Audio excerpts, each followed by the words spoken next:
Assalamualaikum warahmatullahi wabarakatuh. Salam sehat semua siswa-siswi SMP YPM. Hari ini kita akan belajar tentang listrik dinamis, yaitu hukum pertama Ohm. Sebelum kita mulai, saya ingatkan berdoa terlebih dahulu. Bismillahirrahmanirrahim.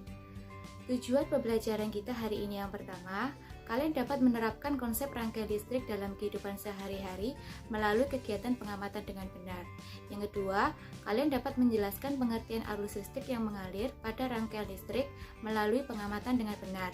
Yang ketiga, kalian dapat menganalisis hubungan tegangan, hambatan, dan arus listrik melalui data pengamatan dengan benar.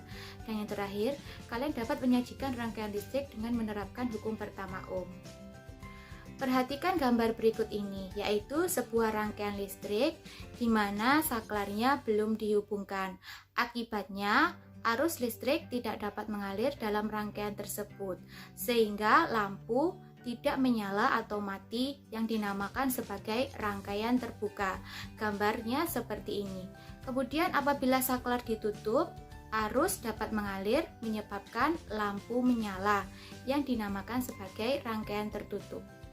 Dari gambar di samping, kamu mengetahui bahwa arus listrik hanya akan mengalir pada rangkaian tertutup. Lalu, apa yang menyebabkan arus listrik dapat mengalir pada rangkaian tertutup? Sekarang, yuk kita identifikasi beberapa rangkaian listrik berikut ini. Untuk gambar yang A, yaitu, gambarnya seperti ini. Dinamakan rangkaian tertutup. Kalian lihat lampu dapat menyala karena sambungan dari baterai, lampu, dan kabel terhubung satu sama lain. Yang B juga termasuk rangkaian tertutup karena sambungan dari baterai, lampu, dan kabel terhubung satu sama lain. Gambar C terbuka, rangkaian terbuka karena sambungan dari baterai, lampu, dan kabel tidak terhubung satu dengan yang lain.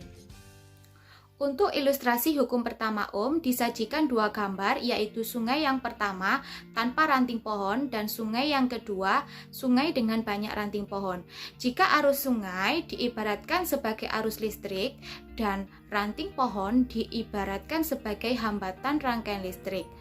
Jika di dalam sungai tersebut banyak ranting pohon, bagaimana dengan arus sungainya?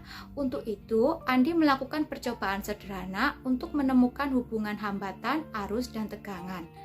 Dari hasil percobaan yang dilakukan Andi, diperoleh data pengamatan sebagai berikut. Ketika tegangan listrik dibuat sama 3 volt dan hambatan diperbesar sampai 500 ohm, ternyata kuat arus yang terjadi adalah semakin kecil. Hal ini dapat disimpulkan ketika tegangan itu semakin besar, maka kuat arus yang terjadi akan semakin kecil. Hasil percobaan yang kedua didapatkan data pengamatan sebagai berikut. Maka dapat kita simpulkan, ketika hambatan tetap, kemudian tegangan kita perbesar, maka arus yang terjadi juga akan semakin besar. Hal ini sama dengan analogi pintu bendungan air. Ketika pintu bendungan air itu besar, maka arus yang mengalir juga semakin besar. Ketika pintu bendungan air itu kecil, maka arus yang mengalir juga akan semakin kecil. Sehingga dapat kita simpulkan hubungan antara V, I, dan R adalah V berbanding lurus dengan I dan I berbanding terbalik dengan R. Sehingga secara matematis persamaan hukum Ohm, V sama dengan I kali R. Dengan V adalah tegangan, satuannya adalah volt, I adalah kuat arus, satuannya dalam ampere, dan R adalah hambatan, satuannya dalam ohm. Proyek yang akan kita lakukan, kalian buatlah sebuah rancangan gambar dan membuat rangkaian listrik dengan hambatannya adalah lampu.